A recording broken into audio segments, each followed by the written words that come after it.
To the Nausea River podcast. I'm Theo Morgan, freshly showered and all, and today's guest is Jonah Asher Feintuck from the experimental hardcore band Inconvenience Store. I'll start with an introduction. Who are you? Name's Jonah. I do vocals in Inconvenience Store. I also do samples, noise electronics. I play guitar. I do our art. Yeah, I do a lot of shit. But yeah, that's me. Now, Inconvenience Store is a cool band on its own because I have a soft spot for some weird hardcore. And there's a lot of interesting and dark stuff Jonah and I talk about. But observant listeners, one could call them my band of sickos, they will remember one William Maranci, a guest I had last summer, who I mostly talked to about his prolific career making cursed mashups. But he did mention being the drummer for Inconvenience Store, and I regret being so incurious about it. So there is music, a shocking number of ex-bassists, and some very candid discussions about death and suicide. So this is your chance to sit out this one if it's not something you can handle right now. I care about my audience, and by this point, your viewer listen already counts. Everyone wins. Despite that, I hope you enjoy. Cool. How would you describe Inconvenience Store to a viewer who doesn't know you? I've gotten this question before. I feel like it's kind of difficult, but I mean, I call us like a hardcore or a metalcore band. But the thing is that that term is it's funny how I attach myself to the labels of like hardcore and metalcore because I feel like our sound doesn't encompass just that. Um the problem is it's just again it's such a funny thing sometimes because I feel like that there's a lot of like metalcore bands out there that sound way different from us. So, but I guess if I had to describe our sound to someone, it's just yeah, like experimental hardcore, experimental metalcore. Go with that. So how did Inconvenience Store start? Well, originally it started way back in high school with Will. I know you've had Will on the Hmm. podcast. Amazing person, great person. Love him. Yeah, yeah. Originally it started with him and I, like we met in high school and have been making music together since then. And over the years the lineup has changed a lot. We've had, couple, we've had our breaks, like breaks here and there where we're not as active as much.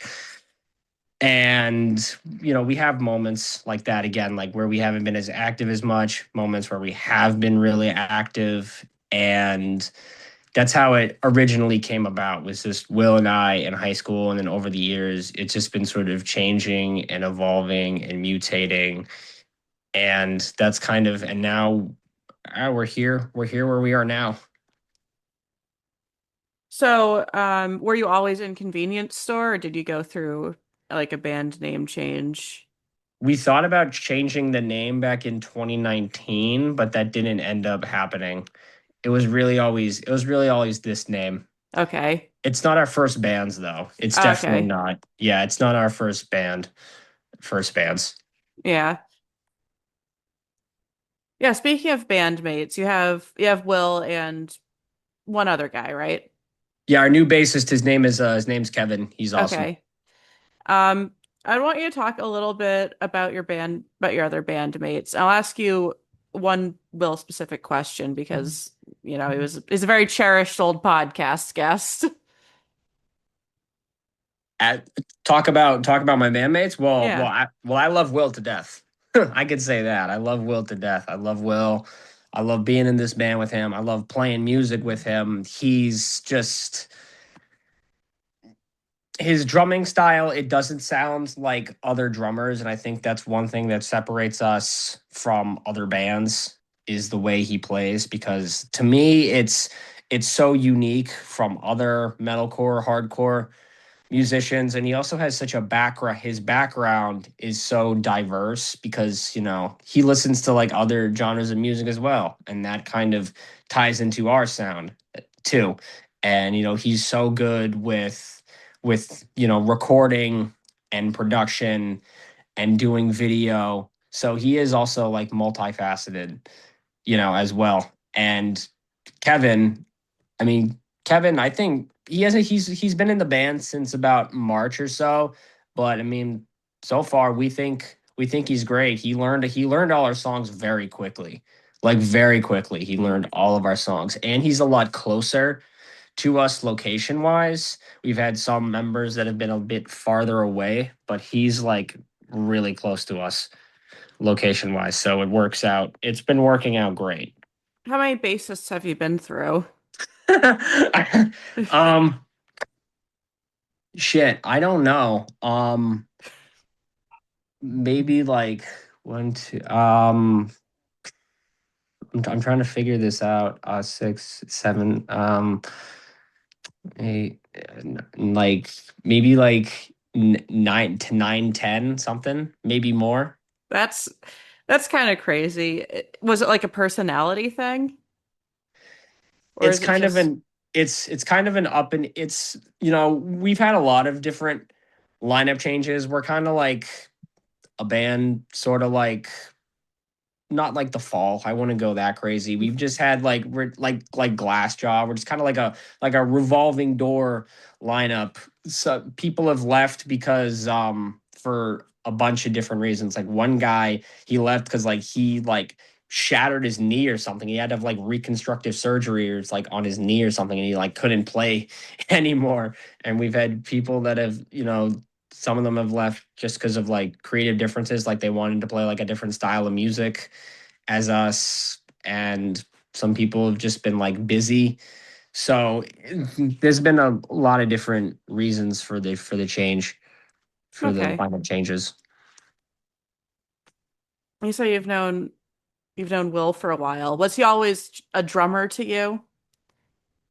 Yeah, Will's always done drums. Okay. Because, He is like, I gotta say, when I was interviewing him, I was very surprised that he did stuff that wasn't mashups. he used to be a rapper. I remember when he used to do rapping. And I think I have some of his stuff still on my phone somewhere, but I do remember when he used to rap. But he's really always mainly been doing drums. I think he's been teaching himself guitar now, which I think is cool. Yeah, did his skill with mashups surprise you at all, or is that just something you'd expect him to do?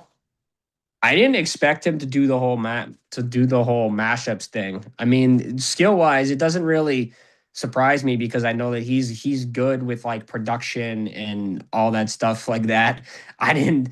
It's crazy that they've blown up the way that they've blown up, though. Definitely, that's what's pretty wild to think about.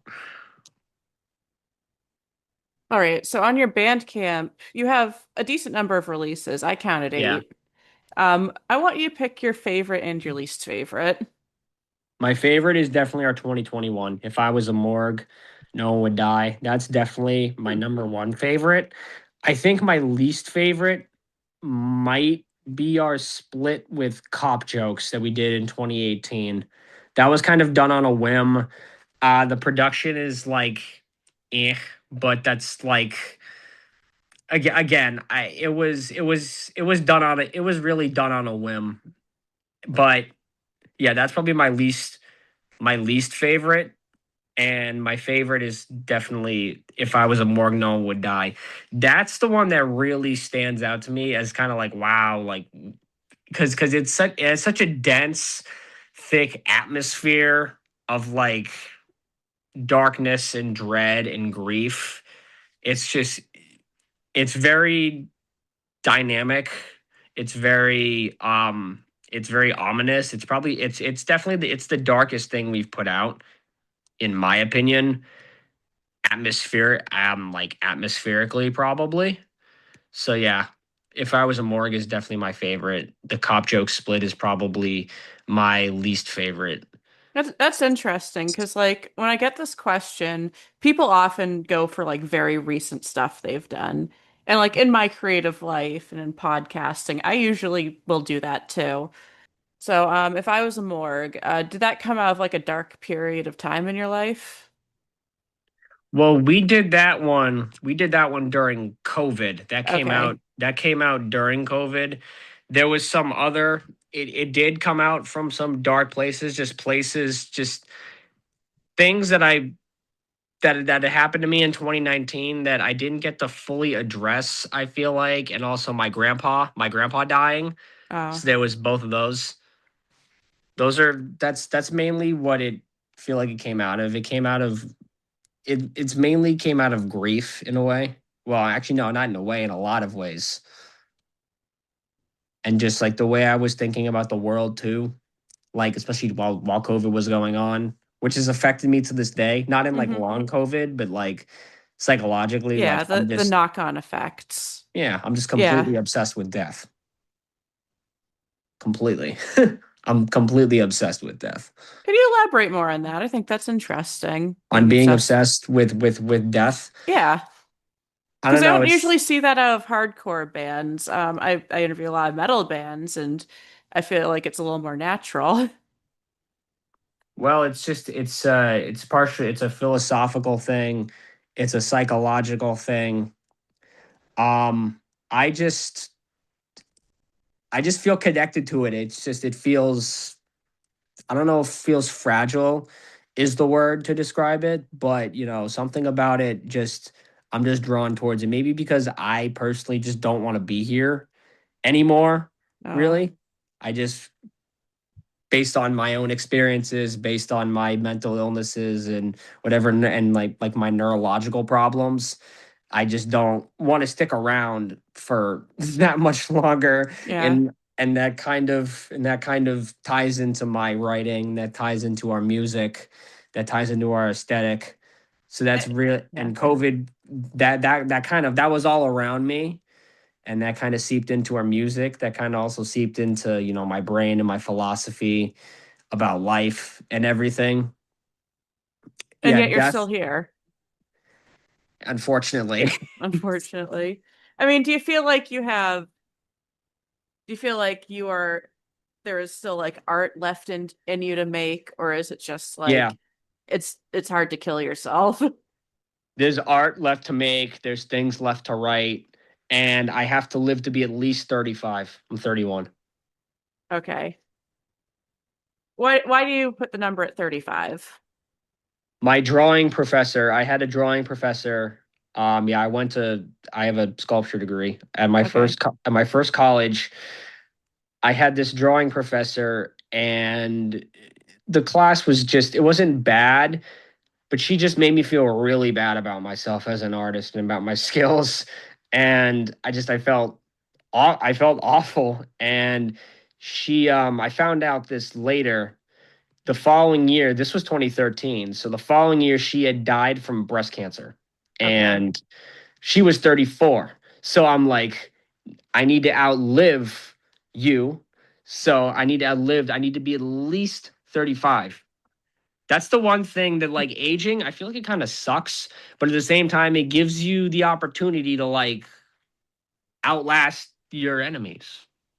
So you think that spite is a very powerful reason to go on? Yeah, potentially. Yeah. Yeah. I've definitely felt that too. And like I do hope that like no one's too triggered by the conversation. I've been very candid about suicidal feelings too. And yet here I am Yeah. on the podcast. Yeah. Um, People like me they just shouldn't exist. I got too much stuff. I got epilepsy. I'm neurodivergent. I got all these different things going on. It's such a mess.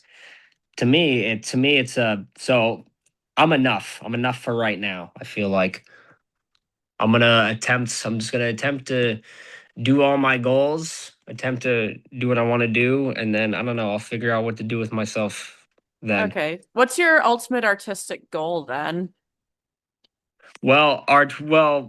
Art wise, like visual art, because I'm also a visual artist. I'm a Hmm. sculptor and I do mixed media and also some photography. I want to be a professional artist. That's probably my big goal. As far as with as far as Inconvenience Store is concerned, I just kind of want to keep I think I said this before in another interview. I feel like I could just keep doing this until Will and I until we're dead, or we just like run out of stuff to like say or do. And we're just like we don't know what to do with this anymore. You know, that's kind of the only and like my goals with IS is really it's more to leave a mark in the sense like we want to like stand out from other bands in history, and we've already done that. We do that. People, nobody's ever known what to do with us. I feel like really like ever. Yeah, I was very surprised when I first checked out your music, mostly because, I love Will. He just said that you are metalcore slash new metal, and I'm like, Yeah, okay. I know what to expect, and no, I did not know what to expect. we're leaning into the new metal, which I really I think really like. it's a very subtle kiss that I think really Mhm. works with the music because there is this very experimental side to new metal. I have to Yeah, remind myself that Korn started out as a very fucked up noise rock act. really, I did not know that. Well, it just that's kind of how I feel about their self-titled. Like Yeah, I don't love Korn except for their self-titled. I appreciate that one, but at least from an artistic lens. yeah. And I think I think I'm more appreciate because I love Chat Pile and they do sound like early Korn a bit. We're not here. We're not in hardcore, metalcore, or whatever to like, I guess, follow rules or blueprints or anything. That's not what we do. That's not what we've done. I feel like there's a lot of bands that I've seen, in the scene that have kind of done that. They've kind of only stuck to one sound, one niche. I guess that's the right word potentially, but they've just kind of stuck to one thing.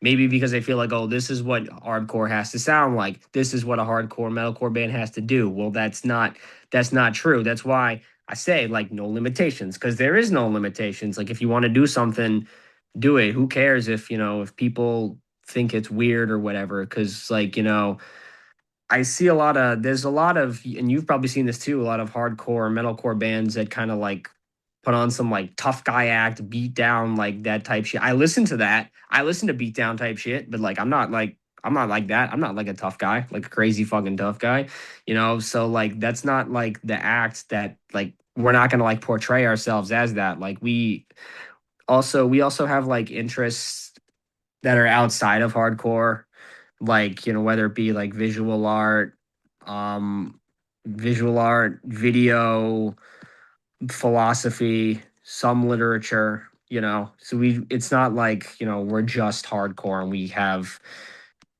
just like a hardcore, we don't have only like a hardcore mentality, like you know at this point I don't even view the band as well, it's a band, but it's it's just like a way of doing things, like it's a means to an end. That's kind of how Mhm. I view it now. Yeah, but you do play with a lot of hardcore bands. We do, that's true. Do you We ever do. feel out of place? um Sometimes, but not really, because we also play those mixed bills, which I do really like. I love playing mixed bills. It's just people have never really known exactly what to do with us. We've been on like punk bills. We used to be on like metal bills because the promoter didn't book punk bills, and he said that we were quote like too heavy for his quote rock bills. So, and again, us like doing hardcore and metalcore, like we do that, but we're not like other bands that have nothing but, breakdowns, mosh parts, and panic chords or whatever. And we have that. I like that, but that's not all that we are. So sometimes I feel out of place. Sometimes I don't feel out of place. It's, I don't know. Maybe it depends on my mood. Have you ever have you ever been on a bill with actual noise or experimental acts? Oh, yeah. Yeah. Okay. Yeah, we did Any that. Yeah, we any played in, interesting ones to bring up? we played this showcase, this free noise showcase at Ralph's back in 2024. And it was like 5 to 10 minute sets each. It was a bunch of people, a bunch of different like noise musicians, avant-garde, performance art stuff. And I think we played for 15 minutes. I think we were the last. I think we headlined that. I think we were the last band, and that was a lot of fun. Ralph's is Ralph's is a neat place. It's probably one of the most poppin' places. Well, no, well, it is. It is the most is or one of the most poppin' places in Worcester to play shows, minus the Palladium. And yeah, that was great. That was great. And no complaints there, really. And it ended late though. But Yeah. Ralph's has also has good food though. They had like this grilled cheese, and I had it with barbecue sauce. It was really good. Yeah, I will admit, like a Ralph's burger, it can hit. They I don't eat meat, but they will just like grill me a Beyond Burger. Nice. And Yeah, like when I'm tired and it's like 11 p.m., it's wonderful. I feel that. I Yeah, feel their that. shows do go on late, but what I like about Ralph's is that they have a very loyal core audience who goes to like Mhm. basically everything. Like back in December, there was a dungeon synth night. That's Um, amazing. it was in fact amazing, and I saw like a lot of metal regulars there, and like I think they all had some affinity to dungeon synth, but also it's just like, oh, it's at Ralph's. Of course it's going to be a good time. And I think that's what definitely separates Ralph's from the Palladium because the Palladium is not going to get that avant-garde with it. Yeah. They've definitely there's definitely been some wonderful iconic shows there. You know, Ralph's it's just smaller and a bit weirder. Yeah, I feel like Worcester's definitely lost a bunch of venues though, which is kind of Hmm. a bummer. There used to be this place called the P&I Club. They used to have shows there all the time, probably starting in like 2022. I think it closed down last year or something. That was a really popular place. What else? There was this place. It was called the Bridge. It was like it was like an outdoor thing that ended up not happening anymore. I don't know. I don't even think like Worcester. I think like the city of Worcester like tried to shut it down or like didn't want it going on anymore. And yeah, you got Ralph's, you got the Palladium. Yeah, Worcester's kind of being underutilized in a way because, you really just have Ralph's in the Palladium. But I mean, like we played shows at like Husky's Pub and the Raven, but those aren't as utilized or as well known as Ralph's is. And the P&I Club being gone specifically was a massive fucking L because again, there's a lot of bands, even like touring bands would come and play there. And I've only seen one show at the Worcester VFW. So I don't know if people are going to investigate that, but yeah, I don't know. Yeah. No. But you're from Needham, you know, Boston area slash South Shore, kind of the bridge between those. Yeah, the South It Shore we've only played once. yeah, but is there any venue you really miss from that area? From there's a venue I missed from the South Shore. Absolutely, it was the Hingham Sons of Italy. I had been going to Okay. shows there since 2018. I think they stopped booking there or don't book there as frequently because it got a little bit expensive. And Okay. also, I remember last show there, someone like they had to like pay for repairs because someone like busted a hole in the wall. Yeah, those like A hole got basically busted in the like wall. white ethnic clubs. I mean that in the nicest way. Like those used to be like some of the best venues. The Polish American Citizens Club near me used to have this giant outdoor concert space, and like the Butthole Surfers played there. That's crazy that the butthole surface. Yeah. This was like back in the 90s though, and now they're reduced to like this to be fair, like a beautiful lakefront property and a bar. Is there anywhere in Boston that you miss? Anywhere in Boston that I miss? I'm not sure if there's any places in Boston that I Okay. miss. I mean, we've it's funny back in like 2018, 2019, we actually used to do pretty decent in Boston. I think that was also because that might have been because of our bass player at the time too. I think like we played Cambridge Club Bohemia. He brought a bunch of his coworkers to see us.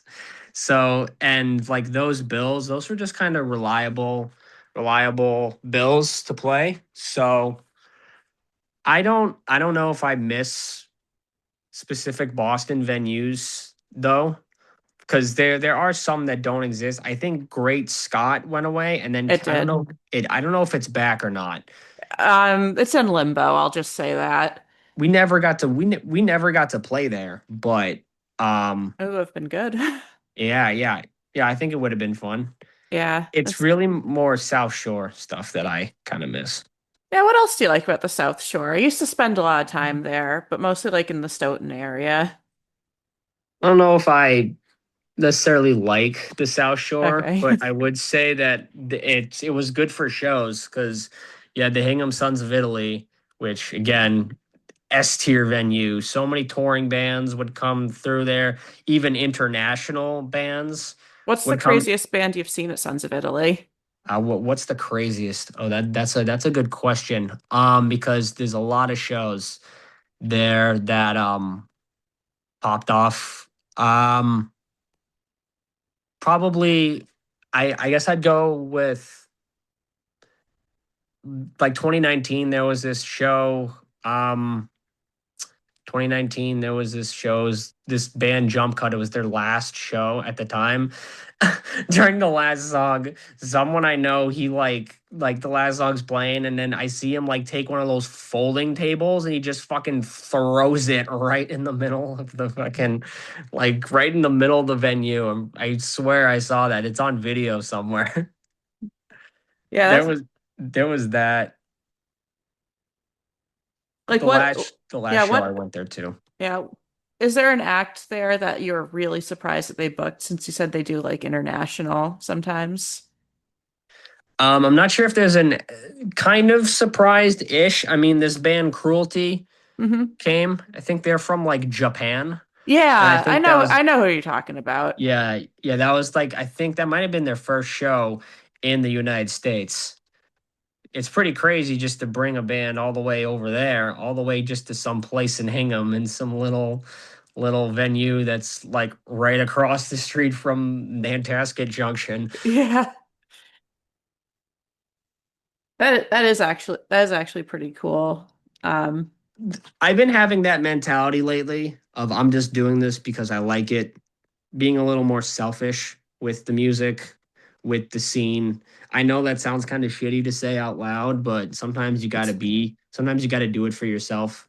yeah, I mean you do. Like I think, as someone with a public platform, I do think it does come from a selfish place of liking recognition and liking to have a microphone and perform in a way. Is that something that resonates with you?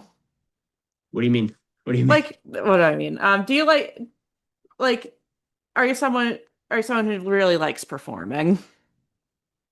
I do. I do like it, but also at the same time, I'm also feel like now that I like performing, it's like, okay, I like performing. I like playing shows. I like playing live, but I also want to stop trying to be like everybody's homie, like the cool guy that Okay. everybody talks to at like shows and stuff, because I feel like so much of my life I realize that now so much of my life I've just been trying to like people please everybody just in general, everybody in the scene, again, just like trying to be everybody's homie at shows, trying to be the cool guy that like everybody likes and stuff, and by doing that just like relying on that external validation, that's extremely reckless, extremely irresponsible, because you can't control how other people feel about you.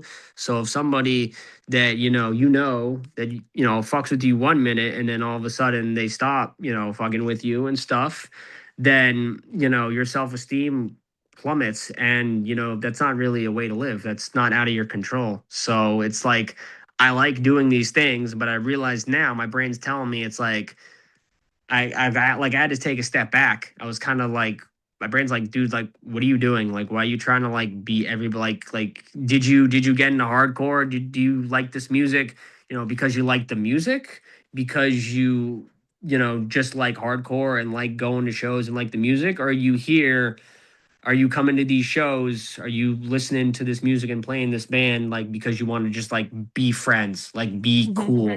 It's like no, it's like so that's the thing. That's why it's like yeah, I like this performing, but at the same time, I want to do this for myself more rather than other people. And that's kind of with our ethos, with my ethos in a way, it's like our music and everything, it's like we don't really fucking care. Like if you think that we're weird or that we're avant-garde or we're too experimental or whatever, it's like if you don't fuck with that, it's like tough shit. You don't gotta listen to us, like this is who we are. We're not gonna, pretend to be like badass tough guys. We're gonna do this shit our way. That's my view. Do you think it's a problem in the scene that there are people who are just in it for friends or social benefit or clout? Yeah, yeah. And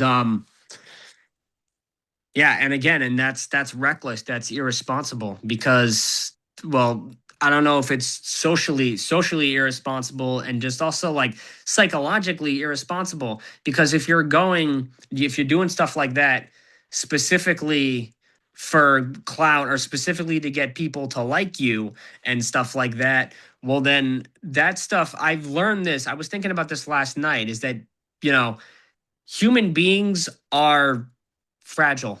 They're paper. They're human beings are clay. Power is clay. It can just get ripped apart so easily. Like I've seen this is why I kind of decided to like go like quote like rogue in a way because again, I've been going to shows on and off really since like 2018 and stuff. So I've seen people that I loved with all my heart, like move on without me, stop talking to me anymore because they got bigger opportunities and they didn't have time anymore. People that just flat out don't fuck with me anymore. People that just stopped going to shows for whatever reason, just because they didn't want to go anymore. I've seen people that I loved with all my fucking heart get canceled and shit. Like I've seen so much go on that my brain's kind of like and it's like some of these people they were like big people that like Mhm. everybody liked, so my brain is kind of like I guess my brain it's my brain protecting me being like dude, like if you keep up with this, if you keep trying to like be this big cool hip guy that everybody loves and everybody wants to be besties with, and if you keep trying to do that, then like yeah, my brain is just looking at me like I don't want you to end up like that. You need to do this shit for you. You need to do this because you like it, not so everybody can fucking you know, not so you can get a million followers on Instagram or Twitter and have everybody like you. So yeah, I do think that's like a problem. And again, it's reckless. It's reckless. It gets you hurt Okay. because you can't On a control other lighter, people. yep. On a lighter note, what's the most uncool thing about you? What's the most uncool thing about me? I don't know. I'm really into credit cards. That's kind of nerdy. Like, is this a bit or is this like something you're actually into? I don't know.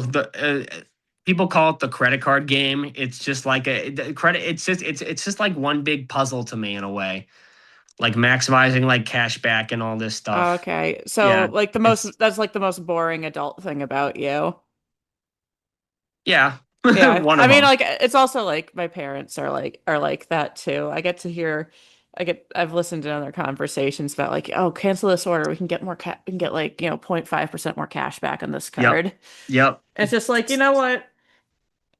You know what? At some point, all your kids are out of the house, shit else to do. What's the most optimal credit card then? I don't know what the most. That's a really personal question because it depends for everybody else. Oh, I don't know. true. I mean, my card gets me like 3% cash back on like dining and grocery and entertainment and streaming. So like, if I ever buy a concert ticket, that's money for me and that's cash back for me. If I ever buy like, I'll buy like audiobooks on Spotify. That same thing. Even Bandcamp. Whenever I buy something off Bandcamp. Ooh. Yeah, because I can I've definitely done some embarrassing Bandcamp hauls in my life.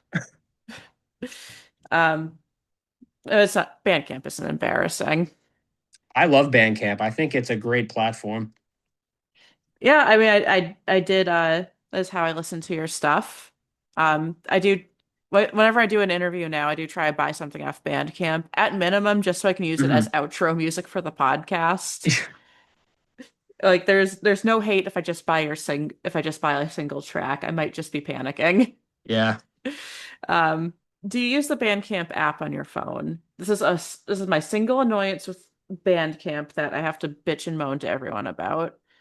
But the Bandcamp app will play like the shittiest, most compressed MP3, even if you own it. I just have I have the Bandcamp for Artists app Okay. that Maybe also that one's hand different. yeah. It sees that you can see all your stats. You can also see all the online orders and stuff. hmm So that's what I like about it. You can literally handle like the music and and you can handle the music. You can handle merch. So you can put up music, you can put up merch, and you can handle the order fulfillment of it just internally. That's why I think it's definitely a great app for streaming. I know Spotify's getting a little controversial nowadays. Yeah, like I release my podcasts there because it is a big platform. I'm Hmm. selfish. And like mo even a lot of artists who I know are anti-Spotify in their personal life are just like, I still want people to listen to my music. Like they know it's not Absolutely. they know they're not going to make money off it, but it is kind of an integral part of releasing stuff. This is a bit of a silly question I had written down.